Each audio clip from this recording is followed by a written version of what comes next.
Welcome to the Atheist in Recovery podcast, where we talk about finding hope in recovery. And now your host, Dr. Adina Silvestri.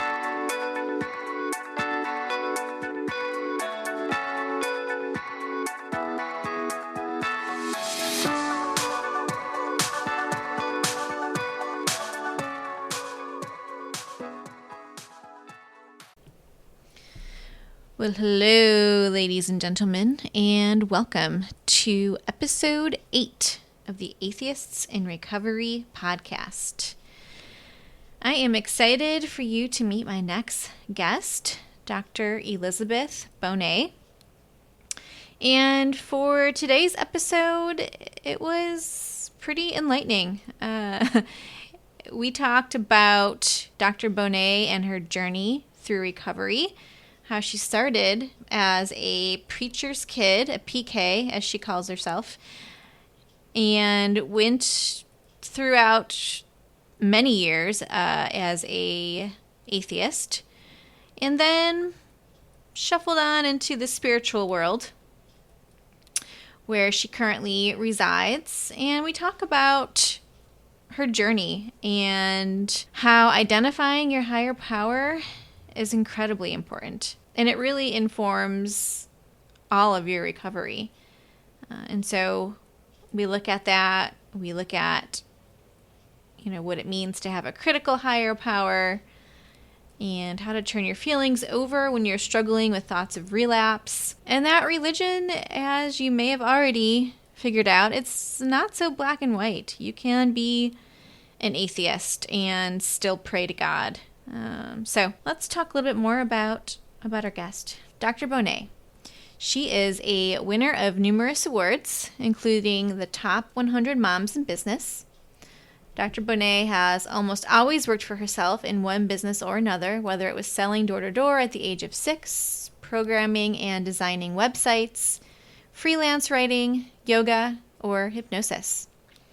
She sold her award-winning business, Yoga Fairy Prenatal Yoga, in 2016 to concentrate on her private practice that provides hypnotherapy and hypnosis to people wanting a fast, easy way to transform. Dr. Bonet launched the podcast Hypnotize Me in December of 2016. It's currently in its 3rd season, has over 160,000 downloads, and is listened to in over 140 counties. Hypnotize Me is about hypnosis, transformation, and healing. She records her podcast from her loft in South Florida along with her dog, cat, husband, and 2 kids, who she asks to be quiet for just the half hour, please. And for our listeners, Dr. Bonet has a free hypnosis file that you can get by listening to her podcast or joining her newsletter. You can text the word hypnotize to 444-999 to join or visit her website. She also has a free meditation on Insight Timer, the #1 meditation app in the U.S. And if that was not impressive enough, she has written 3 books, one of which is on Amazon. Book #1, There Goes the Brainstem, Tales from the Trenches of Early Motherhood, Birth Stories from the Yoga Fairy, Real Tales of Birth from the Yoga Fairy Mamas, and Your Marriage Can Change Overnight. Okay, let's get started. Dr. Elizabeth Bonet, welcome to the show. Hi, I'm happy to be here. So I want to start our conversation today by inquiring about your spiritual background from childhood. Let's go back to the beginning. Okay, we're going to go to the beginning. All right. Wonderful. So I was raised in a very religious household. So my dad was a minister, Methodist minister, and both my parents were very involved in the church. And then my mom was like a national level speaker to UMW, which is United Methodist Women. And then after my dad died, he died when I was about 18, my mom actually became a minister herself, ordained. Okay, so she already had a master's degree, but she went back to school to get a master's and then eventually a doctorate in divinity to become ordained herself. And then she traveled the world.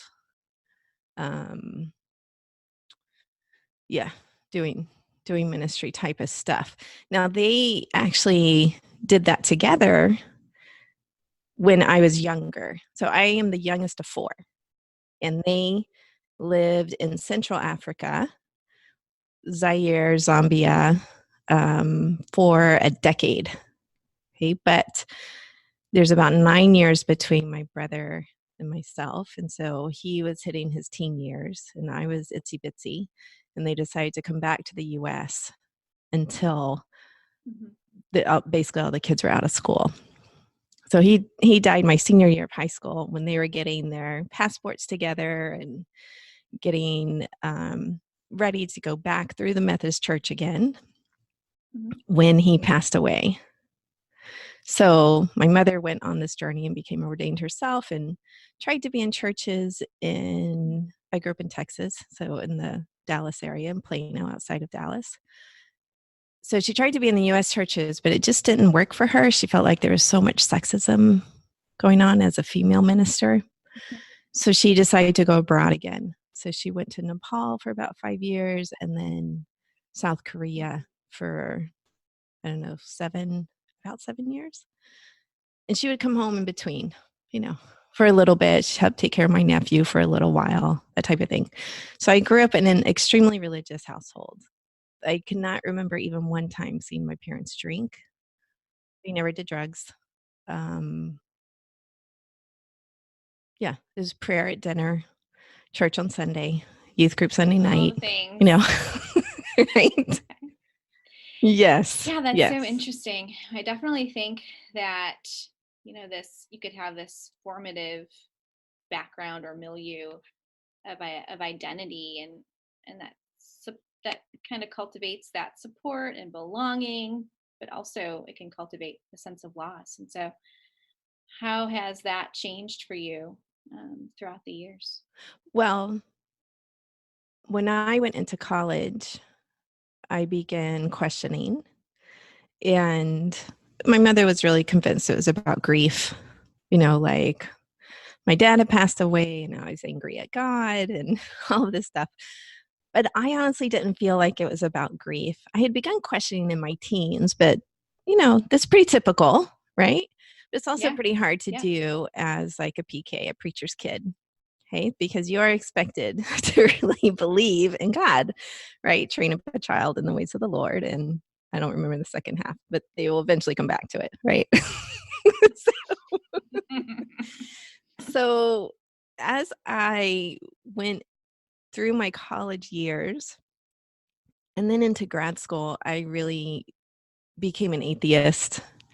I felt like I didn't believe in God, not an agnostic, although a couple of my friends will argue that I was agnostic, because I did have this belief that there are things beyond our knowledge. Okay, so it wasn't a patriarchal God. I didn't believe in God anymore, or Jesus. I mean, Jesus is a historical figure, yes, but not as a religious figure for me. But on the other hand, I was going to church youth group because that was a good place to make friends at college, right? And have support. And they fed you on Sunday nights when the dorms were closed, the cafeteria, So they fed you on Sunday night. And I met my boyfriend through the church youth group in college, like all this stuff. But I continued to question. And by the time I graduated college, I was pretty much identifying as atheist because I really didn't believe in the patriarchal God I grew up with. Now, some freaky stuff had happened after my dad died to where I felt like there were things beyond us we didn't really understand.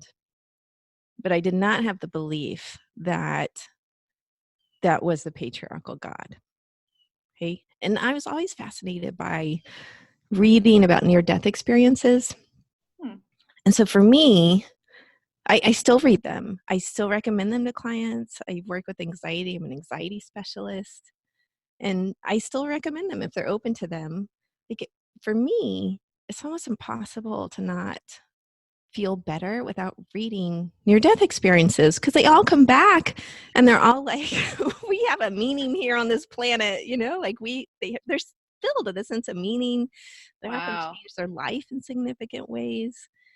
They don't, the ones I've read, don't often identify a God per se, as in terms of a religious God that many of our religions are putting forth. More just a sense of being filled with profound love and spirituality. So I continued to read those even through my atheist years, I would say. And I met my ex-husband in graduate school. He wasn't in grad school, but I was in grad school during those years. And he was atheist. So for a good solid 20 years, I would say, I was atheist. I raised my children atheists, pretty much. I mean, I grew up with childhood songs that were religious, right? So I would wake them up with those. I would change the words. But, it was this sort of this sense, like that Rise and Shine song. I don't know if you know it. We were singing it the other day in the kitchen with my daughter. She had some friends over, some of her friends, and she's the only one who didn't really know the words. All her friends did because they've been to church, right? But it's like rise and shine and give God the glory, glory. Except I would change it to like give the earth the glory, glory, Okay. just to like get them up. So it was sort Stuck of with this you. mixture. Yeah, it was this mixture because the songs were what I knew about mothering, but also they did give me comfort. So Love that. yeah, and my second child went to a Jewish preschool because it was one of the best ones around. And I loved their philosophy of their preschool philosophy of it was more nurturing and creative, and it wasn't homework driven, which is just sort of crazy that some preschools are homework driven. Yes. But yeah, they weren't. So they're all about play and learning through play. So she would come home, and really she had a more of a religious base than my other daughter, who never went to preschool. I stayed home with her during those years.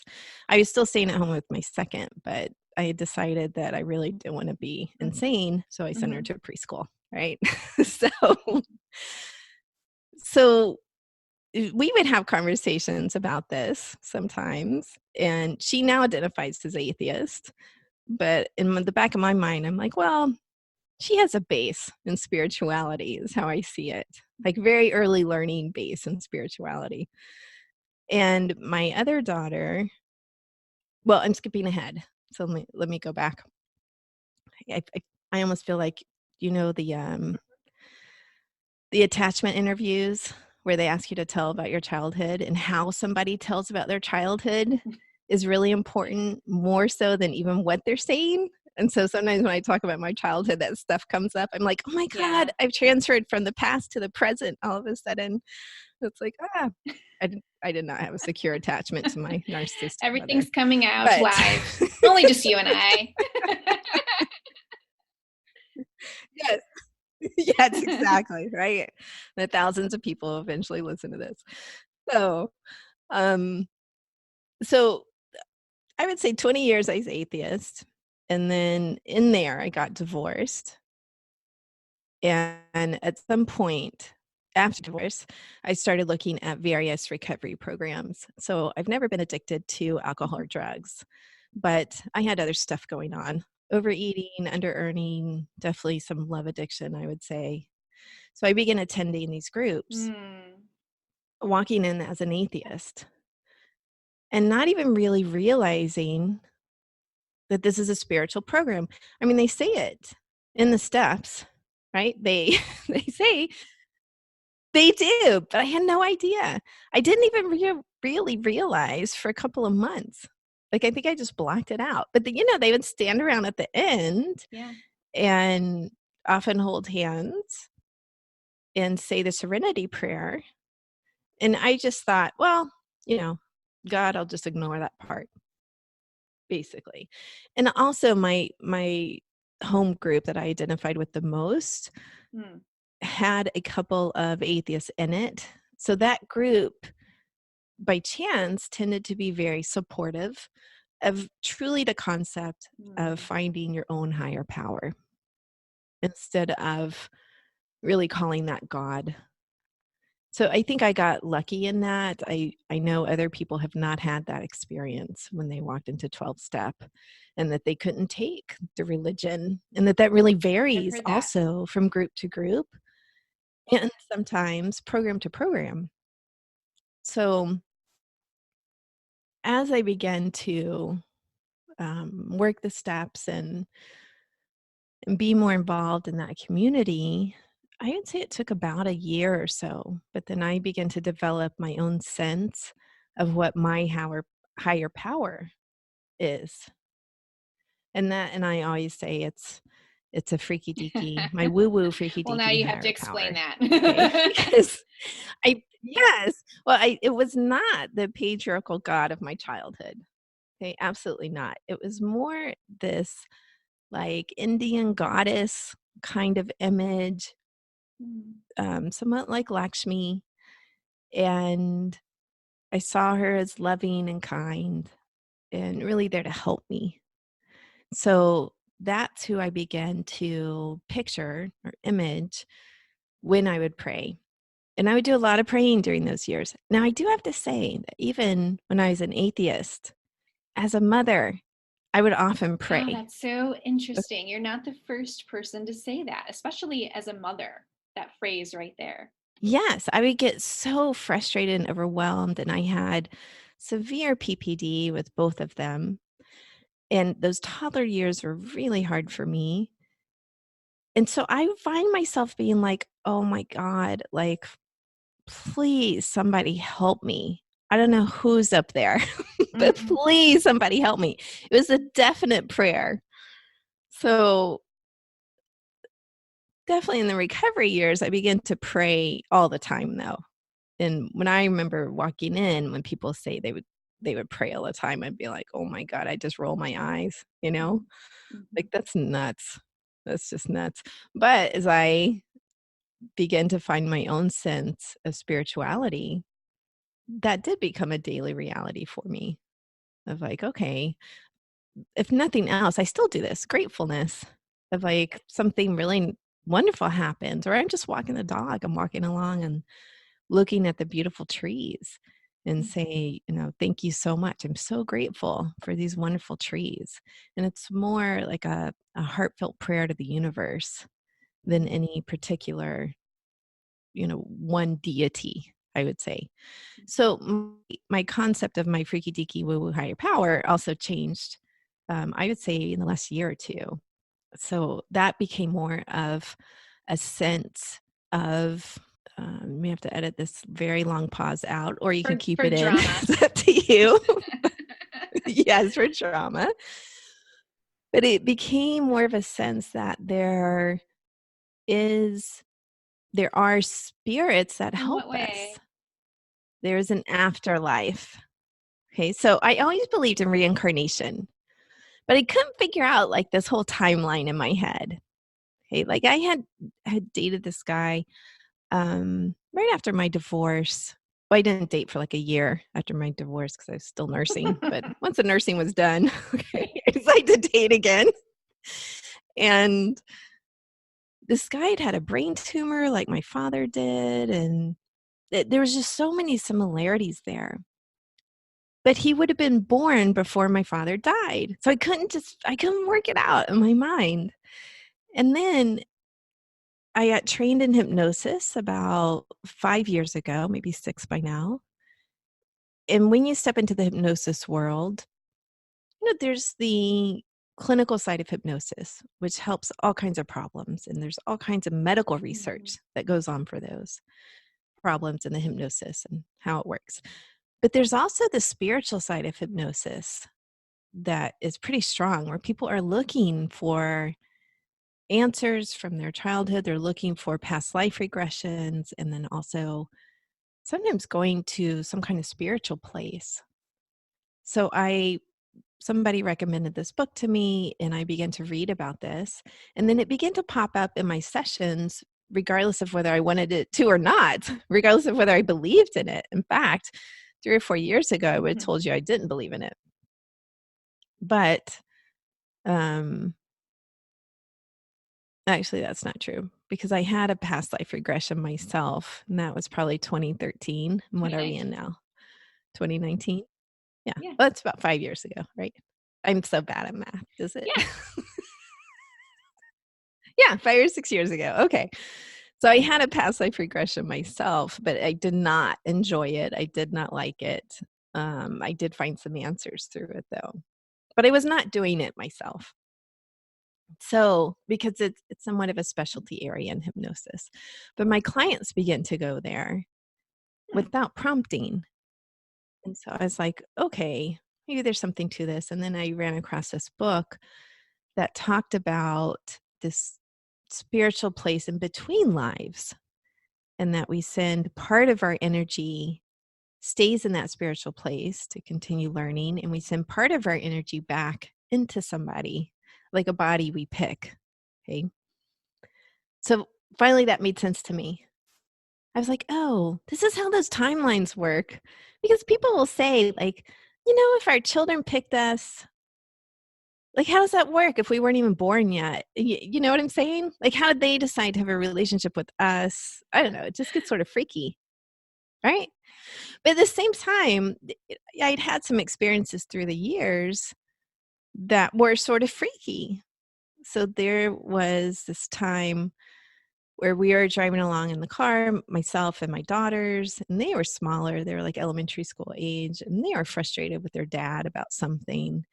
And not my best parenting moment, but I said to them, well, look, you picked us. You picked him.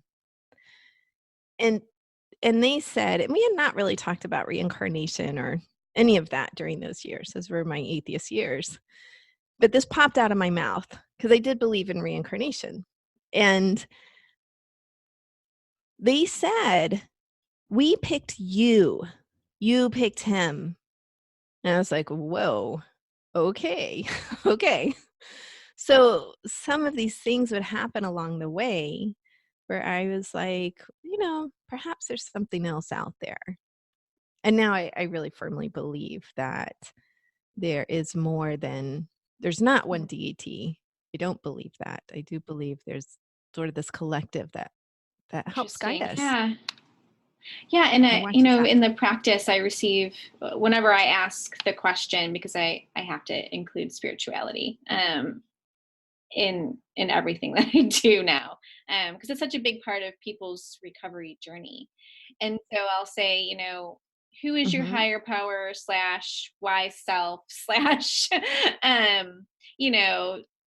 whomever the thing is or the person is that you identify with. And even on a weekly basis, my clients will give me different answers. Well, today it's this, or and next week it might be somebody else. And so I don't know that it really matters to me, as long as they have something, something that can give them support when they're not with me and when they're by themselves. So maybe you could talk a little bit about that. Yeah. Talk about how you were able to use your spirituality to recover, and what that looked like. Okay. So for me, it became a really important part of my recovery. So, and I don't, there's a couple of steps that talk about your higher power and how to identify that. And there was a worksheet I did at some point with my sponsor around, like, what were the lessons from my childhood around authority? Because the concept on that worksheet, just trying to remember it, it's been a couple of years, was we often internalize that as our higher power. So if you had a really critical father or mother, let's say, right, or a teacher that was awful to you, or you were abused in some way, then sometimes you internalize that as a very critical higher power, not a supportive one. So this was really interesting to me as I began to explore it. And I have no idea how accurate that was or that is. I just know that was what the worksheet was getting at, that this is how that belief develops. So once I began to identify my own as a very supportive one, because I did see the God of my childhood as critical, as very much judging, as, you know, just always like watching out for the bad things you're going to do, sort of like Santa, have you, have you been naughty or nice, right? And that didn't sit well with me. So I began to develop this other concept of a loving, supportive higher power who happened to initially take a female form, which is interesting because I did not have the best mother, but somehow this was my good mom in my head, right? This female form. And my sponsor was female and I loved her. And so I think it became a sense of if I was struggling in my recovery, that prayer became really important for me because it was a sense of, okay, perhaps you reach out to a couple of people and nobody picks up the phone, right? Or you do all of your list of soothing activities, although that'd be pretty hard to do all of them. But let's say you do a couple, right? Like things that are supposed to calm you down or stop you from binging or stopping this or whatever. You try those. Well, then asking for help from my higher power was really a way that I would help myself. So it'd be like, please help me here, please help me, or please take away these feelings, or please have somebody pick up the phone, or whatever that was. Right? Yeah, I'm going to give this to you to hold on to. Yes. Yeah. And the whole concept of turn it over, like, geez, when I first walked into recovery, I had no idea what that was. I was like, these people are nuts. How do you turn something over? Like, how exactly do you do that? And I see that in anxious clients too, even now, right? Like they cannot let go of it. And I think it is harder if they don't have a sense of spirituality, a sense of, well, you can hand this over to your higher power or God, whatever you want to call that person. Right. And trust that things are going to get better, that there's some hope, that they're going to handle it, that they're going to have it for a little while. You don't have to carry it alone. So that did become really important to me in that process of turning it over and really being able to not worry about it at that point. So not just turning over, let's say, feelings I was struggling with or thoughts of relapse or whatever that is, but turning over all kinds of stuff. So I used to say my ex-husband used to be a big source of pain in my life, not so much anymore. But I would say, like, either take him or take these feelings away, right? Like, not a great prayer, okay? But you get what I mean. I think every woman has been divorced. Every woman, I was going to say that, yeah. Every person has been divorced will understand that, like, please, like, take these feelings away because they're so difficult. Or somehow remove him from my life, which I don't really want to happen because, he's good for my kids. But, it was that obviously the higher power was going to take the feelings away, right? Because he's still here, So. Yes. And yes, and we're glad that he's still here. Yes, yes, relatively. So relatively, yeah. It was that sense, though, of I had almost a mantra I could say in really hard times. And then that became easier and easier for me. And it became, instead of a cry for help at times, it really became more of a sense of comfort and on a daily basis, like when I do my gratefulness list or when I'm walking the dog, like I was saying before, or just a sense of feeling like my life is wonderful and thank you so much, or manifesting. I get more into manifesting too in the last couple of years. I used to roll my eyes at The Secret as well and be like, Can you tell us what manifesting is? I cannot. I can't give you a good explanation of manifesting. I have no idea. No one's ever asked me that.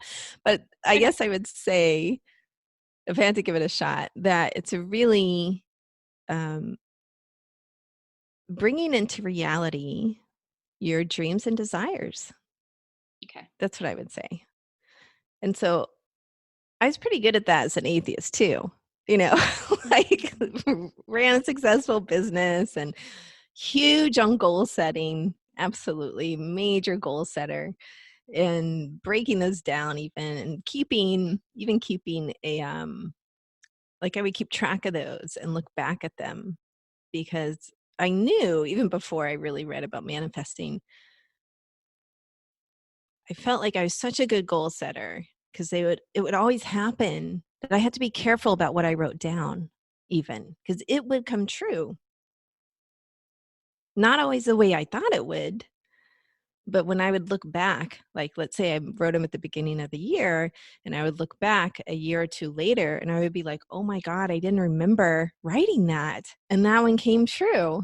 Or I used to do what we call the dream journal, which is really like art. It's not dreams that you have at night. It's more art and collage and, writing around your goals. Or you could say what you want to manifest, right? But manifesting to me has more of like the spiritual component to it. For some reason, it feels a little bit different than goal setting. And when I think about it that way, it's more like sometimes I'll just put these thoughts out to the world and that will happen.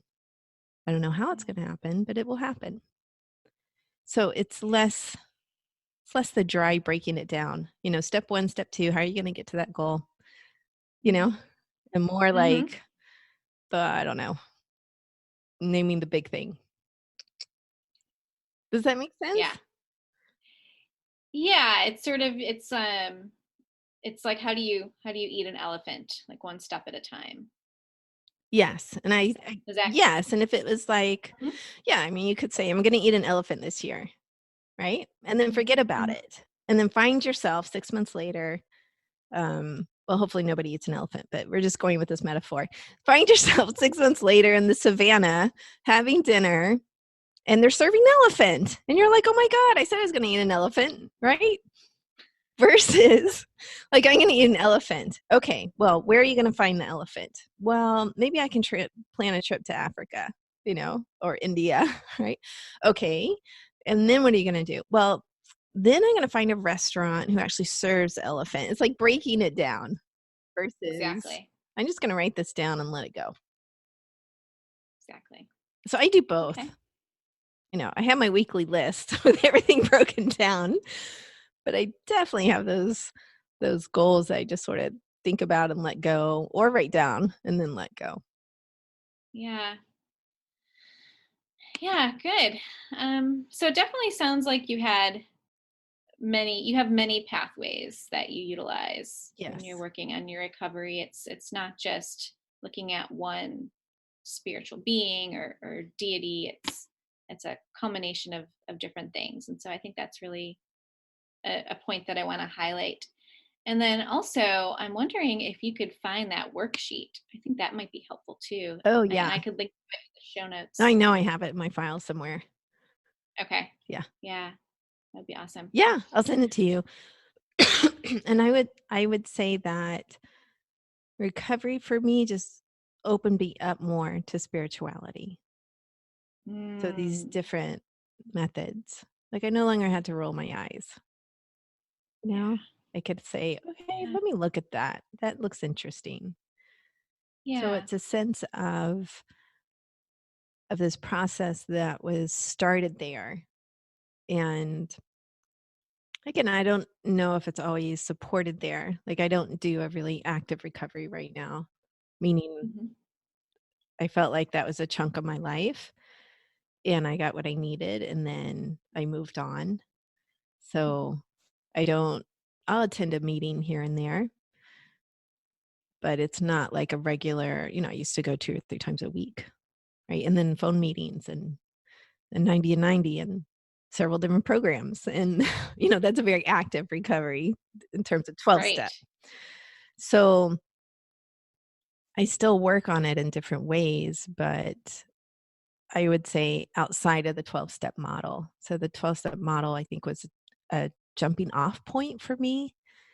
But eventually I became just open to how a sense of spirituality is good for my life.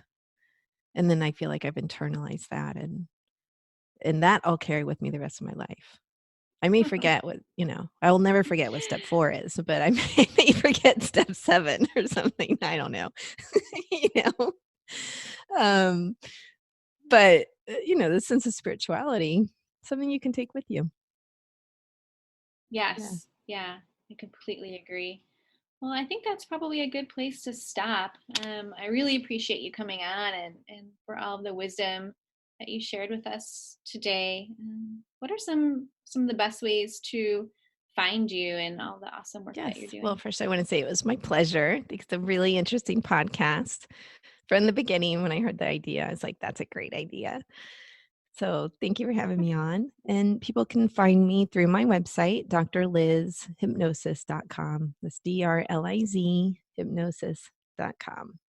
And I do work all over the world because we can these days through phone or Zoom or Skype. They can listen to my podcast, Hypnotize Me, and they can find that on any podcast player. It's going on.